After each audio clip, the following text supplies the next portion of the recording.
everybody. So last week we went back to Purdue and saw deGrasse Tyson, and it was pretty awesome. Oh, also, before I forget, got these pretty fantastic watches from my homeboys, Mason and Alicia. You were also a homeboy. And it was pretty fun. Mostly engineers and science students came. There's some liberal arts people representing, though. Good on those guys. Mostly what we took away from it was the need for interdisciplinary learning. And I think that's a problem with our education system. Everything is so regimented. And learning happens from 8 to 5, and every subject has a certain set of classes that you learn, and you can't learn anything else because you'll run out of room for I don't know. It doesn't make any sense. We need to change the way we think about learning. Everybody's always crying about how we don't have enough innovators and how we have to prepare for future jobs that don't even exist yet. Well, how do you do that? Well, you fucking learn everything you can learn. That's how you do that. I mean, there's no reason why you can't be an artist astrophysicist. It's ridiculous. I'm not saying you have to be a jack of all trades, but you do have to know things. Dr. Tyson was pretty interesting. Somebody asked about the question of how the arts and sciences should get along together, and he basically said the same thing, and it was pretty fantastic. He talked about how the arts benefited from the fruits of science and engineering, and science and engineering benefits from the fruits of arts. I mean, look at Jules Verne. He invented stuff that he could never build, but the fact that he wrote about it inspired people that could build it. And the humanities are important. We don't understand humanity itself. That's why art and writing, psychology, literature, all of that stuff is important. I believe that every job is important. To think about the future, we have to know as much as we can about now, so we can extrapolate that knowledge. Interdisciplinary learning is part of the genius of Carl Sagan. The man wrote poetry about space. If you listen, Dr. Tyson quoted his pale blue dot, and it was beautiful. You know, it's just a picture from outer space, from behind Saturn, of the Earth, and he makes this beautiful wordplay. We are just a pale blue dot, and we're all we've got. That clearly the man knew more than just science and math and technology.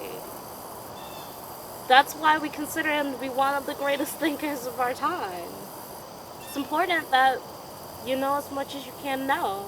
There was even an audience question within these specific things. One of the kids asked, what's more important, micro or macro science? To which Dr. Tyson responded, neither. Both are important. You find out what you need to do, what you love to do, when you do it. It's really weird how we think you can only do one thing. You can do as many things as you want to do. And honestly, you'd be surprised how much overlap you can find in anything. You can find overlap in burger frying and Bunsen burners. Come on now, people. We've got this. That's the genius of the human mind. Its ability to create connections between everything. And what the world needs right now is people that are passionate about what they do, regardless of whatever it is that they do. We need more people to try and push the boundaries, whatever it is they love to do. That's what we need. That's how you get innovators, and that's how you create the future. It's not by going to your math class, and then your science class, and then your English compositional lit class, and then whatever else your syllabus says. Learning doesn't stop after 5 o'clock. Learning is nature. We're meant to learn. We're meant to continually learn and evolve and create and understand the world around us. It's not just something you do at school, and it's not something that changing public opinion on why. Basically, the guy wanted to know how we could change public opinion on how to get more funding for NASA, space, and, keeping asteroids from hitting the Earth. How do you do that? Well, what is public opinion made of? It's made of the public. You can't just say that scientists are over here and astrophysicists are over here and then everybody else is over here. No, we need to work together. We need to find all of those commonalities and work together so that we can all go ahead and get that funding for the asteroid avoidance project. That's a pretty common interest for us all, to not be hit by an asteroid. But people don't understand because we're not putting it in ways that they can understand. We're not making those connections so that people care about it. It's so important that we have to just learn as much as we can and find those things that we're passionate about. Just do it. Just fucking do that shit.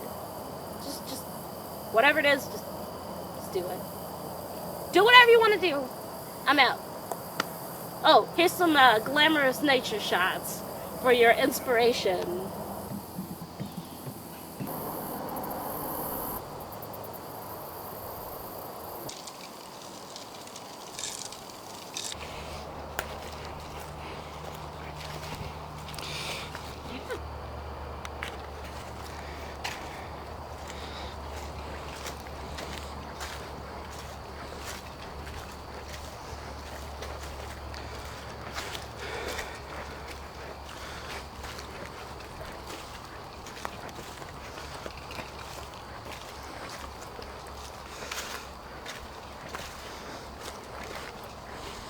See that right there?